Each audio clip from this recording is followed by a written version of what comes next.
Donc là on est reparti pour le second test avec la nouvelle cartographie moteur. Tes premiers ressentis? C'est impressionnant là, hein. Là il est à 1100 tours et ça bouge pas. Hein.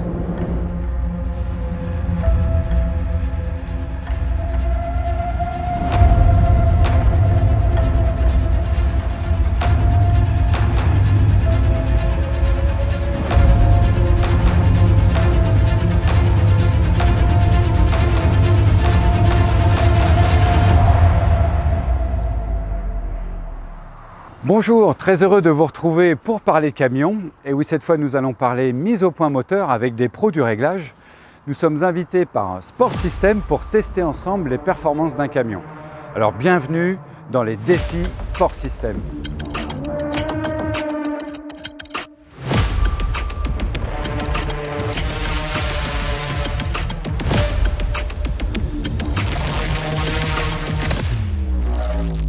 Alors on a rejoint Philippe qui est l'un des gérants de Sport System. Alors est-ce que tu peux nous présenter l'activité forcément de Sport System? Alors Sport System a été créé en 1999 et depuis 1999 on est vraiment spécialisé dans l'optimisation, la gestion moteur. C'est-à-dire qu'on n'est pas des mécaniciens, on travaille sur les fichiers moteurs puisqu'aujourd'hui un moteur fonctionne avec un calculateur, donc un ordinateur.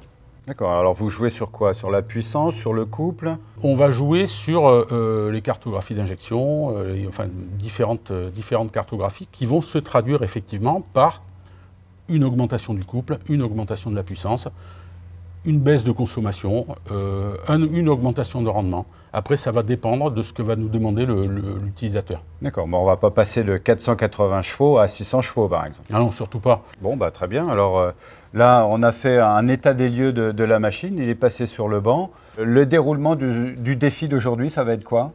Alors aujourd'hui, les transports Rivals nous ont mis au défi de pouvoir augmenter une vitesse commerciale tout en réduisant la consommation. Donc c'est le défi que nous a posé aujourd'hui le transporteur. Donc on a mis le véhicule sur le banc, on a récupéré la gestion moteur qui est la gestion d'origine. À partir de là, nos motoristes ont travaillé dessus en alternant modification et mesure pour atteindre le résultat qui nous semble être le résultat optimum. À partir de là, on pourra valider avec le transporteur la solution sur la route. D'accord. Ce qu'on va faire avec le test. Exactement. Eh bien c'est parti, on relève le défi.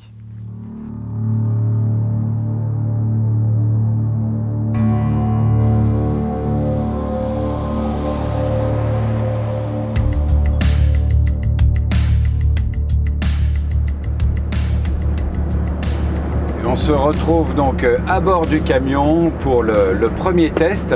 Alors je suis accompagné de notre pilote du jour. Salut Philippe. Bonjour. Qu'est-ce que tu peux éventuellement nous dire sur ce camion? C'est un T520 T520 avec une remorque 2 essieux fourgon utilisée pour la messagerie. On est donc avec une cartographie classique, enfin standard du véhicule. Du véhicule, ouais. Alors pour faire une petite précision sur la conduite, là on a, pour les deux trajets, on a choisi donc sur ce modèle de conduire avec le mode éco. Ouais. Tout va être automatisé, on va rouler au régulateur, comme ça on est sûr que ce soit bien équilibré pour les deux tests. Il règle dans les descentes, les retenues, les passages de vitesse, les régimes et dans les montées aussi. Ouais. D'accord. En tous les cas, le tracteur tu le connais bien? Oui, le tracteur je le connais, oui.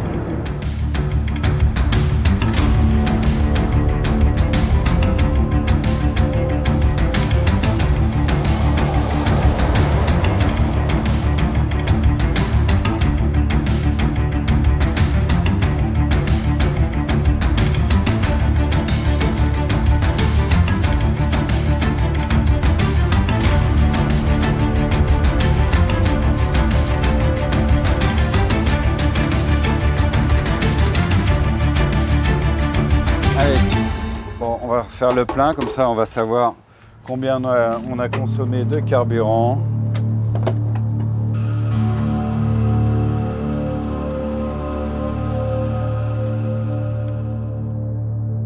Donc alors là on vient de terminer donc, le premier test. Ça s'est bien passé? Super bien passé. La chaîne cinématique s'est bien comportée. A bien fonctionné, résultat satisfaisant. Et donc alors qu'est-ce qu'on a comme résultat de consommation et de vitesse? La consommation, on est à 29 litres. Ouais. Ouais, et la vitesse commerciale qui est un peu en dessous de 80 km/h, à 79,78 km/h de moyenne. C'est ça. Qui est satisfaisant sur ce Tu regardes sur ma fiche là. Mais oui, en même temps. Bon, bah super. Alors Philippe, du coup, maintenant, on va intégrer une nouvelle cartographie moteur dedans par rapport à l'analyse précédente qui a été faite. C'est ça, exactement. C'est-à-dire que pour l'instant, le premier tour a été fait sur la base du véhicule strictement d'origine.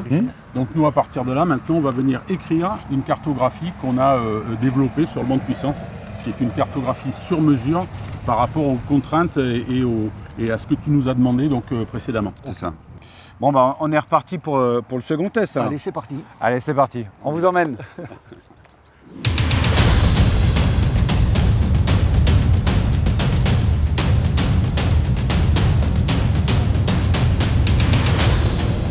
Donc là, on est reparti pour le second test avec la nouvelle cartographie moteur.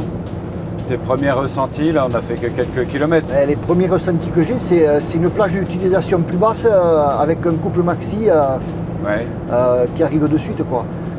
Un gros progrès sur la vitesse commerciale. Sur la vitesse commerciale et la plage d'utilisation, quoi. Ouais. Maximum 1200 tours, là, j'ai les yeux dessus. Ah ouais, là, de suite, hop, ça, il se remet à 85. Alors, tu gagnes en souplesse de conduite. Ouais, souplesse de conduite, là, hop, de suite. Ça veut dire que quoi, comme ils ont modifié un peu la courbe du couple, ça veut dire que tu arrives plus vite au rapport le plus haut. À la vitesse demandée, quoi, et au rapport le plus haut. Ouais.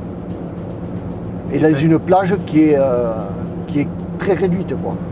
Au lieu d'avoir 2000 à 1500 tours, là c'est 2000 à 1200 tours. C'est ce que je constate moi en tant que chauffeur. Hein. D'accord.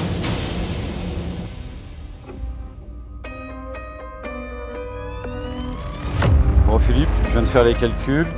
Eh ben, écoute, on y gagne quand même. De 29 litres au 100 au test 1, on est passé à 27 litres 87. Oui. Donc on gagne un peu plus d'un litre. Hein. Oui, c'est pas négligeable quand même. Et puis en vitesse commerciale, aussi, tu l'as ressenti de toute façon au volant, je pense. Ressenti, donc de 79-78 km/h, on est passé à 80,6. On gagne 1 km/h. Ouais. Donc à peu près, c'est 1 km/h et un peu plus d'un litre. Ouais. C'est pas mal. Et après, en plage commerciale, comme je disais tout à l'heure. Non, elle a bien réagi quand même, la machine. Ouais. On va faire un débrief avec l'autre Philippe et on reparle de tout ça. À tout à l'heure. Allez.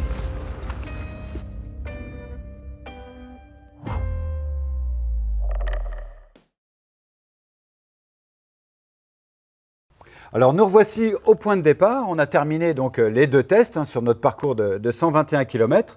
Alors le premier test, on a fait une consommation, Philippe, de 29 litres, je crois. Oui. C'est ça? Une vitesse moyenne de 79-78. C'est ça. Donc très bien, un bon comportement sur la route. Ouais. Et puis, alors, second test, mais alors cette fois avec les réglages, les nouveaux réglages, on est sur une vitesse de 80,6 avec une consommation, là, cette fois, de 27 litres 87. Donc, pour dire qu'on gagne 1 litre au 100, 1 km/h aussi, c'est une belle performance. Mais à part la performance, comment tu as trouvé, toi, le comportement du véhicule? Le véhicule se comporte très bien, surtout en plage d'utilisation qui est vraiment basse, plus de couple et plus facile à conduire, quoi. Alors, on n'avait que 121 km, mais bon, Philippe, ça reste de toute façon des réglages spécifiques, en accord, je suppose, avec le transporteur, avec la demande du transporteur, mais aussi l'accord donc du constructeur ou du concessionnaire. C'est ça, ce genre de travail se fait toujours avec la discussion, bien sûr, l'échange avec le transporteur et également l'échange avec le concessionnaire. Parce que ce qu'il faut savoir, c'est que sur un véhicule comme celui-là, qu'on a mesuré d'origine à 520 chevaux, on garde ces 520 chevaux, c'est-à-dire qu'on n'augmente pas d'un cheval. On va vraiment travailler sur les plages d'utilisation réelles. On va élargir la plage de couple vers le bas, vers le haut, pour avoir un moteur beaucoup plus rond. C'est-à-dire que dès que le camion va rencontrer une contrainte, c'est-à-dire soit du poids, soit de la pente, la boîte va beaucoup moins rétrograder. Elle va rester sur le rapport engagé. À partir de là, on a un régime de rotation qui est beaucoup plus faible, et donc un cycle d'injection qui est beaucoup moins important. Et à partir de là, une baisse de consommation. Complètement, il y a moins de rupture de couple. Exactement. Donc forcément, ça joue sur la conso. C'est ça. Eh bien, on peut dire que le défi est réussi. On a gagné 1 litre au 100, 1 km/h. C'est quand même une très bonne chose sur un parcours de 121 km. C'est terminé pour nous. On vous dit à très bientôt. Et puis, comme d'habitude, prenez soin de vous. Allez, ciao.